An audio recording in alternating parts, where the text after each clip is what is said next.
Hey friends, and welcome to my channel. I'm Kellyanne and I'm from Rosebud Art and Soul Designs. Today we're diving into the absolute essentials that you need to start creating art without breaking the bank. Whether you're painting, drawing, or just experimenting, I'll walk you through the tools that you actually need and what you can skip for now. So if you're beginning with drawing, you just need the basic essentials. So the first basic essential you're gonna need is a mixed media sketch pad. This is a 9x12 and it's 98 pounds in paperweight. So what that actually means is good for mixed media, which is not just pencils, but you can also use this for paint and watercolor and any other mediums that you want to use. But we're only going to talk about drawing at the second. The second essential thing is something called graphite pencils. All right, so they come in this one comes in a range of 12 different shades, just like this. But you do not need every single range. You only need an HB, a 2B, and a 4B. Or you can even just use a regular pencil that you get from this, that you would use for school. And this one is a 2HB, okay? And just learn how to use the pressure on these.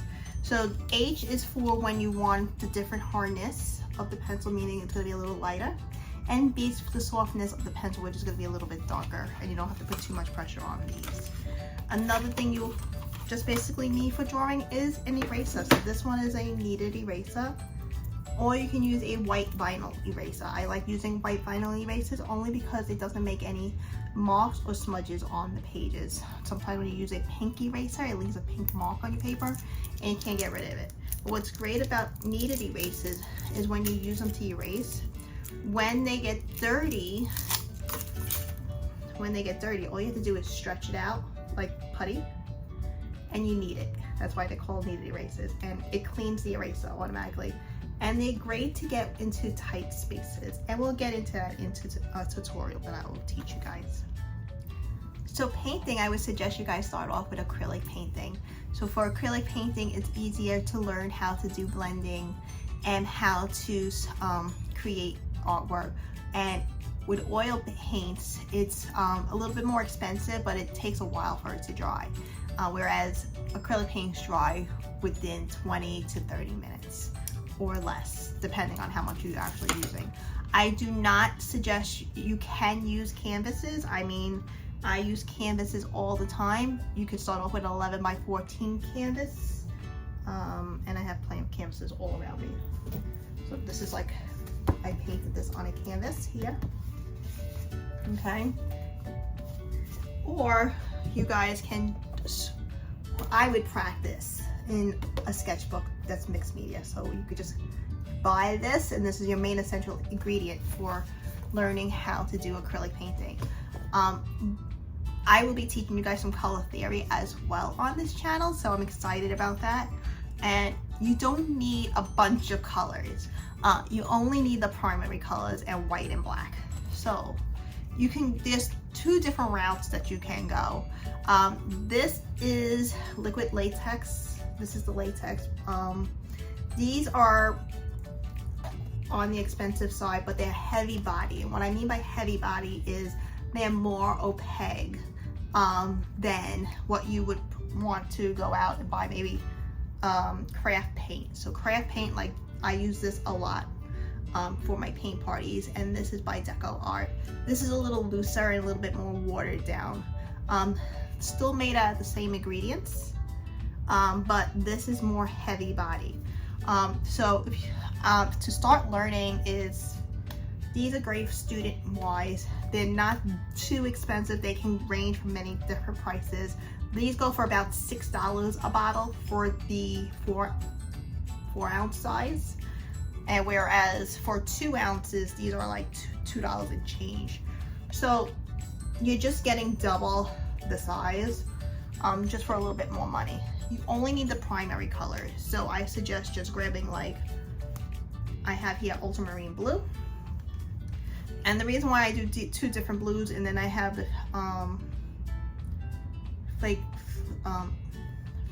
Flaviol blue, and then I also have here cadmium red deep. I have the auxilium crimson red, and I have here medium yellow and primary yellow, and you guys can also pick up white and black. I have black in this one because sometimes I don't use too much black because I can teach you how to make chromatic black out of the colors that we have here.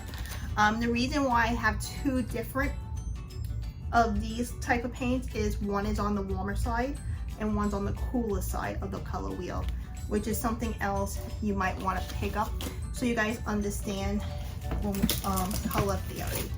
So something like this is a color wheel.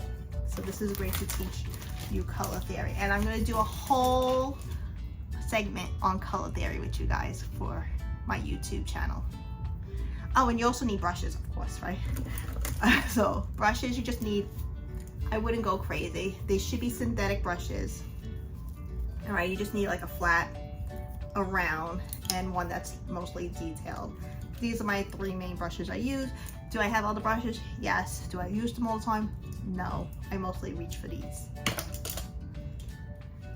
So another medium I'm going to be teaching you guys also on this channel is color pencils.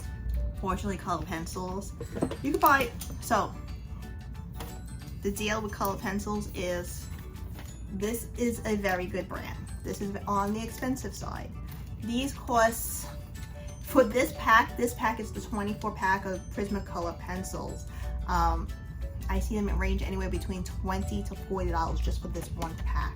It depends on where you buy it. Amazon might have it cheaper. Target sometimes have it for 20 bucks.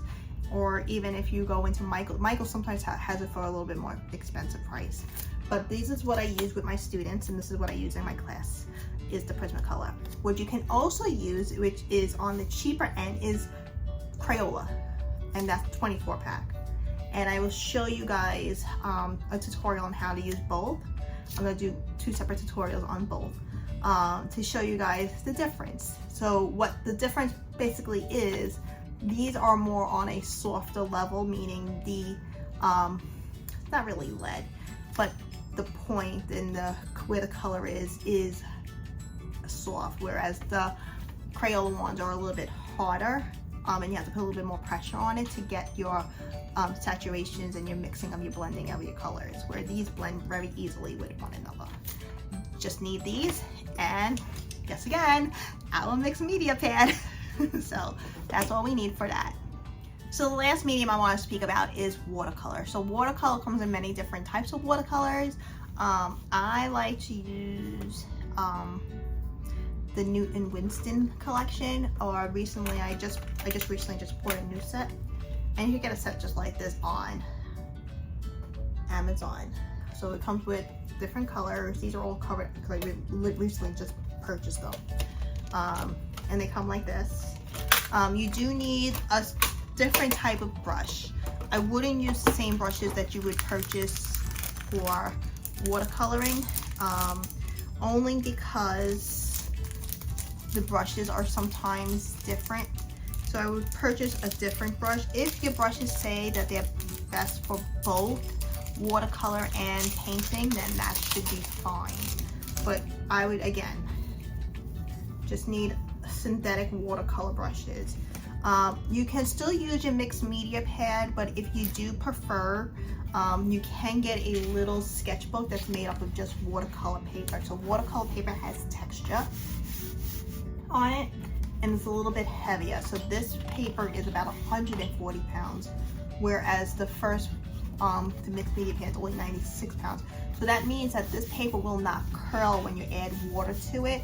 Not too much. It won't soak in too much watercolor into it. So those are the basic essentials that you need for watercoloring.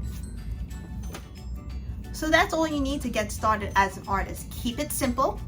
Don't go crazy right away. I know you go into an art store like Michael's and you're like, oh my god, what do I need? But keep it simple. Just get the basics, and you get started from there. And you keep growing as an artist. So as you begin to learn, you learn more about the medium, then you can go out and buy multiple different colors of the acrylic paint, or if you want to go, well, since the craft paint's a little cheap, you can purchase as many different colors of the craft paint as well.